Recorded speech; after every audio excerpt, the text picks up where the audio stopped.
Irmãos, graça e paz, sejam muito bem-vindos ao canal Evangelho em Foco. Hoje vamos dar continuidade à leitura do livro do Derek Prince, que se chama Moldando a História através da Oração e Jejum. E hoje nós vamos ler o capítulo 2. Na primeira parte nós lemos a introdução do livro e o capítulo 1, e hoje vamos dar continuidade, tá bom? A gente vai lendo, se tiver de alguma coisa aqui que a gente possa acrescentar e comentar, nós vamos comentando. Amém? Mas antes de começar a leitura, por favor, não se esqueça de se inscrever no canal, de deixar um comentário, um like, porque quando você faz isso, você fortalece o meu trabalho, mais pessoas são alcançadas aí através do canal Evangelho em Foco. Amém, irmãos? Que Deus os abençoe e vamos dar início à nossa leitura. Um reino de sacerdotes. Deus tem nos revestido, o seu povo crente na terra, com autoridade, através da qual nós podemos determinar os destinos de nações e governos. Ele espera que usemos a nossa autoridade tanto para a sua glória como para o nosso próprio bem. Se falharmos em fazer assim, teremos de prestar contas pelas consequências. Assim é a mensagem das Escrituras, desvendada tanto por preceito como por padrão. É confirmada pelas experiências pessoais de muitos crentes e está escrita nas páginas da história de nações inteiras. Em capítulos mais adiante, examinaremos momentos específicos disto, retirados de recentes eventos da história mundial e também dos anais da história americana. Mas primeiro, neste capítulo, estudaremos a base bíblica para essa autoridade. A palavra de Deus na boca do homem. Um importante exemplo é provido pela carreira do profeta Jeremias. Nos primeiros 10 versículos do primeiro capítulo de Jeremias, Deus declara que ele separou Jeremias. As nações te dei por profeta. Jeremias capítulo 1, versículo 5. Jeremias, em resposta, protesta a sua inabilidade para cumprir essa função, dizendo: Eis que não sei falar, porque ainda sou um menino. Entretanto, Deus reafirma seu chamado em termos mais fortes e conclui dizendo: Olha, ponho-te neste dia sobre as nações e sobre os reinos, para arrancares e para derrubares, e para destruíres e para arruinares, e também para edificares e para plantares. Que posição exaltada para um homem jovem a de ser posto sobre as nações e sobre os reinos. Isso é autoridade num plano mais elevado do que as forças normais que moldam a política secular. Então, vou grifar isso aqui, irmãos. Percebam, importante nós entendermos isso aqui, que o irmão Derek Prince falou, que isso é mais importante do que a autoridade política secular. Então, isso é algo que a gente, como cristãos, devemos sempre discernir, tá bom? Que a autoridade dada por Deus para o povo de Deus é maior do que uma autoridade numa força política secular, tá bom? A julgar pelas aparências externas, a carreira subsequente de Jeremias deu pouca indicação de tal autoridade. Pelo contrário, a sua mensagem foi rejeitada quase universalmente, e ele próprio foi sujeito continuamente à injustiça e perseguição. Por vários meses sofreu na prisão e por várias vezes esteve a ponto de morrer, ou por execução ou fome. No entanto, o curso da história tem confirmado a autoridade de Jeremias e a sua mensagem. As suas mensagens proféticas revelaram os destinos de Israel e de quase todas as nações ao redor do Médio Oriente, assim como as nações em outras áreas da Terra. 2.500 anos se passaram. À luz da história, agora é possível fazer uma avaliação objetiva. Ao longo de todos os séculos, o destino de cada uma dessas nações tem seguido precisamente o curso predito por Jeremias. Quanto mais de perto comparamos as suas histórias subsequentes com as profecias de Jeremias, mais descobrimos que correspondem exatamente. Portanto, Jeremias recebeu verdadeiramente autoridade sobre as nações e sobre os reinos, e pelas profecias que ele proferiu, tornou-se o árbitro efetivo dos seus destinos. Qual foi a base dessa tremenda autoridade? A resposta é achada em Jeremias 1, versículo 9, que diz: E estendeu o Senhor a sua mão, e tocou-me na boca, e disse-me o Senhor: Eis que ponho as minhas palavras na tua boca. A autoridade encontra-se nas próprias palavras de Deus transferida a Jeremias. Porque as palavras que Jeremias proferiu não foram as suas próprias, mas aquelas que Deus lhe deu. Elas foram tão eficientes na boca de Jeremias quanto teriam sido na boca do próprio Deus. Em todos os assuntos da terra, a última palavra é de Deus. Amém, irmãos? Vamos ler novamente, né? Em todos os assuntos da terra, a última palavra é de Deus. Amém? Às vezes, entretanto, Deus faz essa palavra ser proclamada através dos lábios de um crente na terra. Tal palavra pode ser falada publicamente em profecia ou na exposição autoritária da Escritura. Mas frequentemente, talvez, ela é falada no quarto da oração em petição ou intercessão. É importante observar que Jeremias estava num relacionamento duplo com o governo secular dos seus dias. No plano natural, como cidadão de Judá, ele era sujeito ao governo da sua nação, representado pelo rei e pelos príncipes. Em nenhum sentido ele pregou ou praticou subversão ou anarquia política.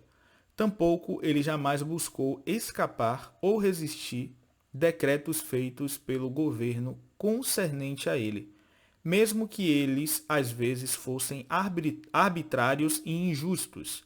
No entanto, no plano espiritual no qual Deus o elevou através do seu ministério profético, Jeremias exerceu autoridade sobre os próprios governantes a quem ele era sujeito no plano natural. Então, irmãos, isso aqui é algo sério, certo? No plano natural, o Jeremias, ele não, de certo modo, ele não se rebelava contra as autoridades, certo? Ele não ia contra, diretamente, né, contra aquelas autoridades, porém, no âmbito sobrenatural, através da oração, certo? Ele exercia autoridade sobre os governantes, através da oração. E nós, como povo de Deus, precisamos discernir isso. Não é atacarmos essas pessoas, mas orarmos ao Senhor, para que o Senhor possa, através da autoridade que o Senhor nos deu como sacerdotes, nós exercemos a autoridade através da oração. Então, esse é o papel do cristão. Como Paulo vai dizer lá em Timóteo, que devemos orar pelos governantes para que tenhamos uma vida em paz, certo? Compartilhando o trono com Cristo. A carreira de Jeremias ilustra um princípio, o qual é revelado mais completamente no Novo Testamento. Cada cristão tem dupla cidadania. Pelo nascimento natural, ele é cidadão de uma nação terrena e ele é sujeito a todas as ordenanças e exigências do governo soberano da sua nação. Mas pelo renascimento espiritual através da fé em Cristo, ele também é um cidadão do reino celestial de Deus. Essa é a base da declaração de Paulo, já referida no nosso capítulo anterior. A nossa cidadania, porém, está nos céus. Filipenses capítulo 3, versículo 20. Como cidadãos dos céus, o cristão é sujeito às leis do reino celestial, mas ele também é autorizado a compartilhar na sua autoridade. Esse é o reino do qual Davi fala em Salmos 103, versículo 19, que diz: O Senhor tem estabelecido o seu trono nos céus e o seu reino domina sobre tudo. O reino de Deus é supremo sobre todos os outros reinos e sobre todas as outras forças em operação na terra. É o propósito de Deus compartilhar a autoridade do seu reino com o seu povo crente. Em Lucas, capítulo 12, verso 32, Jesus garante aos seus discípulos dizendo: Não tenham medo, pequeno rebanho, pois foi do agrado do Pai dar-lhes o reino. O conforto dessa garantia não depende da força ou dimensão do rebanho, porque ele é um pequeno rebanho, um grupo de ovelhas entre os lobos. A certeza que o reino pertence a nós é baseada no agrado do Pai. O plano daquele que faz todas as coisas segundo o propósito da sua vontade. Como cristãos, a nossa posição no reino de Deus é determinada pelo nosso relacionamento com Cristo.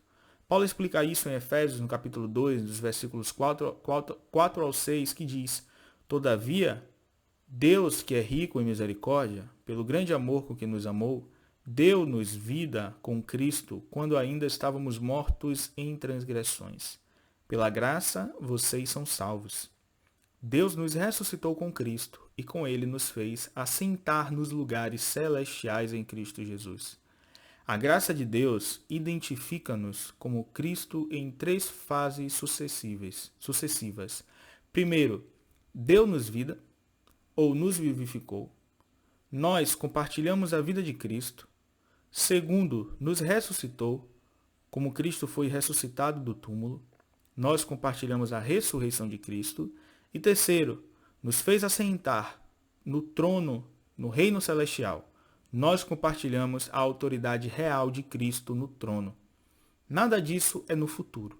Tudo está declarado na forma gramatical do passado, como um fato já conquistado. Cada uma dessas 3 fases se tornou possível, não pelos nossos próprios méritos ou esforços, mas somente por aceitar em fé a nossa união com Cristo. Em Efésios, no capítulo 1, versículos 20 ao 21, Paulo descreve a posição de suprema autoridade a qual Cristo foi exaltado pelo Pai, ressuscitando-o dos mortos e fazendo-o assentar-se à direita, nas regiões celestiais, muito acima de todo governo e autoridade, poder e domínio, e de todo nome que se possa mencionar. A autoridade de Cristo à direita de Deus não necessariamente despreza as outras formas de autoridade ou governo, mas assume proeminência sobre elas. A mesma verdade é expressa pelo título dado 2 vezes a Cristo no livro de Apocalipse: Rei dos Reis e Senhor dos Senhores. Cristo é o governante supremo sobre todos os governantes e o governador sobre todos os governos. Essa é a posição no trono que ele compartilha com o seu povo crente. Ou seja, irmãos, o Senhor compartilha conosco. Amém? O Senhor nos colocou nessa posição, né? Acima de todo governo. Porque nós compartilhamos isso com Ele. Né? Que glorioso essa realidade, que gloriosa verdade. Como podemos então compreender a magnitude do que nos é disponibilizado? A resposta é dada na oração de Paulo nos seguintes versículos de Efésios capítulo 1. Para que o Deus de nosso Senhor Jesus Cristo, o Pai da glória, vos dê em seu conhecimento o espírito de sabedoria e de revelação, tendo iluminados os olhos do vosso entendimento, para que saibais qual a sobreexcelente grandeza do seu poder sobre nós, os que cremos, segundo a operação da força do seu poder, que manifestou em Cristo, ressuscitando-o dentre os mortos e pondo-o à sua direita nos céus. Efésios capítulo 1, versículos 17 ao 20. Essa revelação não pode vir através do raciocínio natural ou pelo conhecimento sensorial. Ela somente vem pelo Espírito Santo. Ele é aquele que faz que os olhos do coração sejam iluminados e mostra-nos 2 verdades entrelaçadas. Primeiro, que a autoridade de Cristo é agora suprema sobre o universo. Segundo, que o mesmo poder que exaltou a Cristo a essa posição de autoridade, agora opera também em nós, os que cremos. Em 1 Coríntios, no capítulo 2, Paulo aprofunda mais essas verdades, as quais são reveladas aos cristãos somente pelo Espírito Santo. Ele diz: mas falamos a sabedoria de Deus, oculta em mistério, a qual Deus ordenou antes dos séculos para a nossa glória, a qual nenhum dos príncipes deste mundo conheceu, porque se a conhecesse, nunca crucificariam ao Senhor da glória. A sabedoria de Deus, oculta em mistério, revela Cristo como Senhor da glória. É para a nossa glória, pois pois isso nos mostra que na nossa união com Ele é que compartilhamos a sua glória. Paulo continua: mas como está escrito, as coisas que o olho não viu, e o ouvido não ouviu, e não subiram ao coração do homem, são as que Deus preparou para os que o amam. Mas Deus nos revelou pelo seu Espírito. Paulo novamente enfatiza que esse tipo de conhecimento não é transferido através dos sentidos, nem brota dos recursos internos da razão e da imaginação do homem, a não ser que eles sejam iluminados pelo Espírito Santo. No versículo 12, Paulo resume assim: mas nós não recebemos o Espírito do mundo, mas o Espírito que provém de Deus, para que pudéssemos conhecer o que nos é dado gratuitamente por Deus. Então, uma das bênçãos que nos foi dada é a nossa posição em Cristo, a mão direita de Deus. Paulo aqui contrasta duas fontes de conhecimento. O Espírito do mundo mostra-nos as coisas deste mundo. Através disso, entendemos a nossa cidadania terrena, com todos os seus direitos e responsabilidades. Mas o Espírito que provém de Deus revela-nos o reino de Cristo e o nosso lugar nele.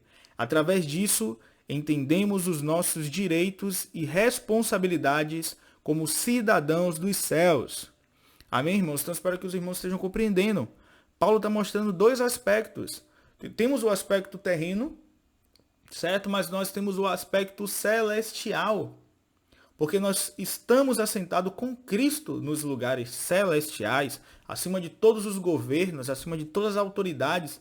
Porque o Senhor, através da sua morte, através da sua ressurreição, ele nos conduziu a esse lugar, a essa união com ele. E estamos assentados com ele no lugar celestial, nos lugares celestiais.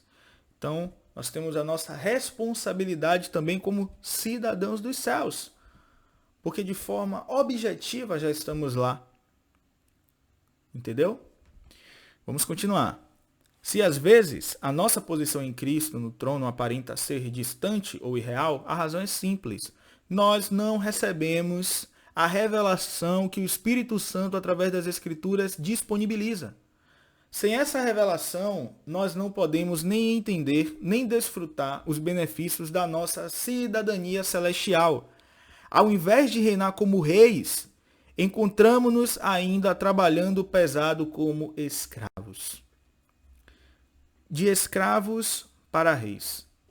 Desde o início, era propósito de Deus compartilhar com o homem seu domínio sobre a terra. Em Gênesis, no capítulo 1, versículo 26, o propósito inicial da criação do homem é declarado, e disse Deus: façamos o homem à nossa imagem conforme a nossa semelhança, e domine, no caso os homens, sobre toda a terra. Por causa da desobediência, Adão e seus descendentes perderam o direito da sua posição de domínio. Ao invés de reinar em obediência como reis, eles foram subjugados como escravos do pecado e de Satanás. No entanto, o domínio que a raça humana perdeu através de Adão é restaurado ao crente em Cristo. Porque se pela ofensa de um só, isto é, a transgressão de Adão, a morte reinou sobre esse, muito mais os que recebem a abundância da graça e do dom da justiça reinarão em vida por um só, Jesus Cristo. Romanos 5, versículo 17. As consequências da desobediência de Adão e da obediência de Cristo estão ambas já manifestadas nesta presente vida. A morte reina agora sobre os descrentes. Assim como os crentes agora reinam em vida com Cristo, através da união com Cristo, nós já fomos levantados para compartilhar o trono com Ele. E ali estamos agora reinando com Ele. O propósito de Deus na redenção do homem reflete o seu propósito original na criação do homem. A graça redentora de Deus levanta o homem da sua posição de escravatura e o restaura à sua posição de domínio. No Antigo Testamento, isso é demonstrado na libertação de Israel da escravidão do Egito. Em Êxodo 19, versículo 6, Deus declara a Israel o propósito pelo qual ele os tinha redimido. Vocês serão para mim um reino de sacerdotes e uma nação santa. Um reino de sacerdotes fala do domínio restaurado, realeza em vez de escravidão. Deus ofereceu a Israel um duplo privilégio: ministrar como sacerdotes e reinar como reis. Como veremos nos próximos capítulos deste livro, alguns dos grandes santos de Israel, como Daniel, entraram nessa alta vocação. Entretanto, na sua maioria, a nação falhou em aceitar as graciosas promessas de Deus. No Novo Testamento, para aqueles redimidos pela fé em Cristo, Deus renova o chamado que ele deu originalmente a Israel. Em 1 Pedro, no capítulo 2, verso 5, os cristãos são chamados sacerdócio santo. Como sacerdotes do Novo Testamento, o seu ministério é de oferecer sacrifícios espirituais aceitáveis a Deus por meio de Jesus Cristo.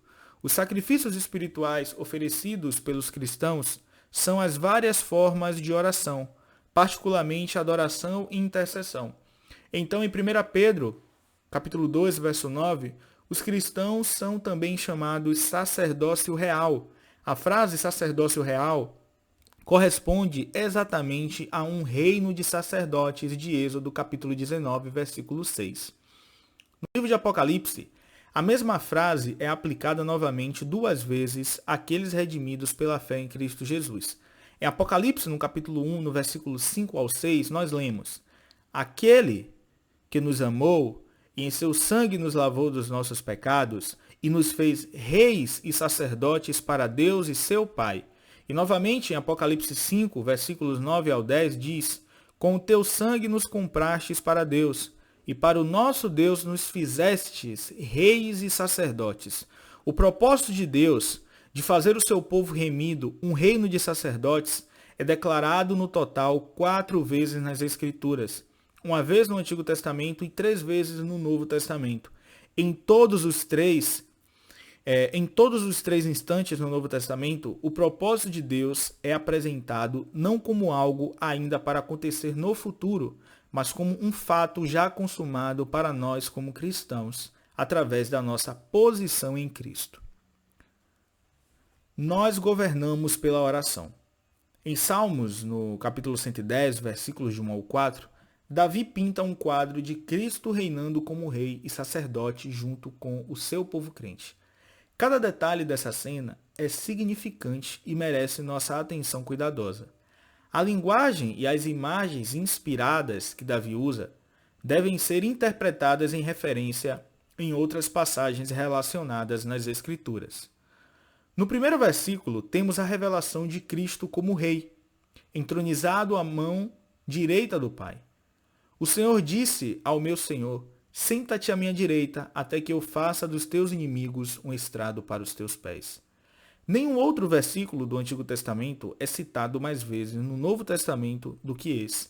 Em 3 evangelhos, Jesus cita as palavras de Davi e aplica-as a si próprio.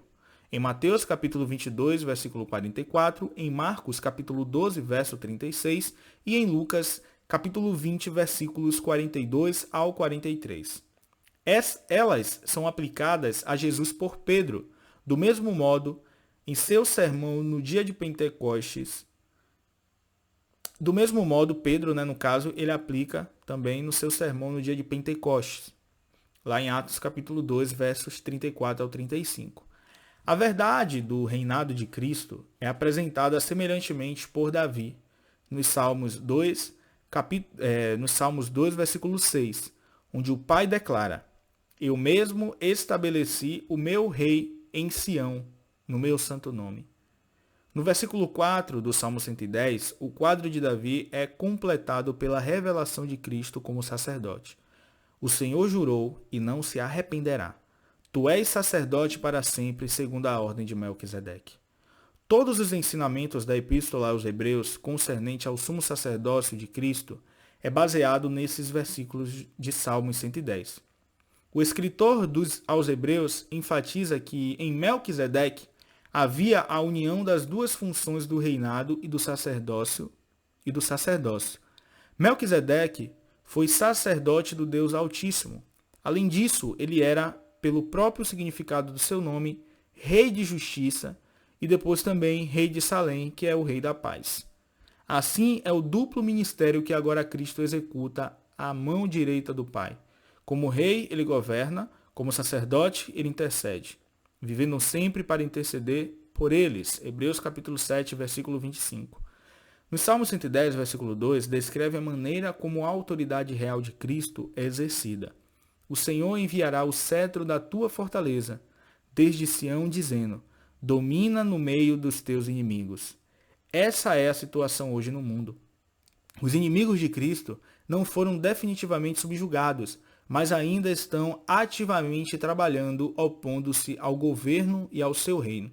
No entanto, Cristo foi exaltado e recebeu autoridade sobre todos eles. Dessa maneira, ele governa agora no meio dos seus inimigos. Davi fala sobre o cetro do teu poder, em Salmo 110, versículo 2. É através disso que Cristo governa. O cetro nas Escrituras é a marca da autoridade de um governante. Quando Moisés estendeu a sua vara, as pragas de Deus vieram sobre o Egito e mais tarde as águas do Mar Vermelho se abriram diante de Israel. Como sumo sacerdote, cabeça sobre a tribo de Levi, Arão tinha uma vara que tinha o seu nome inscrito. O mesmo se aplica a Cristo. A sua autoridade torna-se eficaz pelo uso do seu nome. Na cena pintada por Davi, o cetro não é estendido pela própria mão de Cristo, mas é estendida desde Sião. Em todas as Escrituras, Sião denota o lugar da Assembleia do povo de Deus. Falando para cristãos, o escritor aos Hebreus diz: mas chegaste ao Monte Sião, a universal Assembleia e Igreja dos primogênitos, que estão inscritos nos céus. Hebreus 12, versículo 22 ao 23. Por direito da nossa cidadania celestial, tomamos o nosso lugar nesta Assembleia que está reunida em Sião. É aqui que nós participamos do duplo ministério de Cristo. Como rei, nós governamos com ele. Como sacerdote, nós compartilhamos o seu ministério de oração e intercessão. Nós nunca devemos separar essas duas funções uma da outra. Se formos reinar como reis, devemos servir como sacerdotes. O exercício do nosso ministério sacerdotal é a chave para o exercício da autoridade real. É através da oração e intercessão que administramos a autoridade que é nossa em nome de Jesus. Este quadro de Davi maravilhosamente ilustra o ministério de oração da igreja. No mundo, as forças do mal estão crescendo de todos os lados, rejeitando a autoridade de Cristo e opondo-se ao trabalho do seu reino. Mas no meio, os cristãos ajuntam-se em ordem divina como reis e sacerdotes. A partir da sua assembleia, a vara da autoridade de Cristo, exercida em seu nome, é estendida através das suas orações. Em toda direção que a vara for estendida, as forças do mal são forçadas a render-se, e Cristo, por sua vez, é exaltado e o seu reino avança. Todos os cristãos olham para o futuro, para o dia quando os inimigos de Cristo serão subjugados e finalmente e completamente. E ele será manifesto abertamente e reconhecido universalmente como rei. A Bíblia promete que esse dia irá chegar, mas nós não podemos permitir que a glória prometida para o futuro nos segue para a realidade da posição presente de Cristo à mão direita de Deus. Cristo, até mesmo agora, governa no meio dos seus inimigos e nós governamos com ele. É nossa responsabilidade exercer a autoridade que é nossa através do seu nome e, diante de todas as forças do mal, demonstrar que Cristo já é o Rei dos Reis e Senhor dos Senhores. Amém, irmãos? Que maravilhoso capítulo do livro, né? O Derek Prince, ele quer mostrar nosso papel como um reino de sacerdotes. Nós que fomos salvos, nós hoje estamos numa posição de rei de sacerdotes, porque o Senhor nos colocou nessa posição. O que nos resta é exercer isso de uma forma subjetiva, na nossa prática, na nossa experiência. Como ele falou no início da leitura, né? Que nós fomos colocados com Cristo, assentados com Cristo nas regiões celestiais, acima de toda e qualquer autoridade.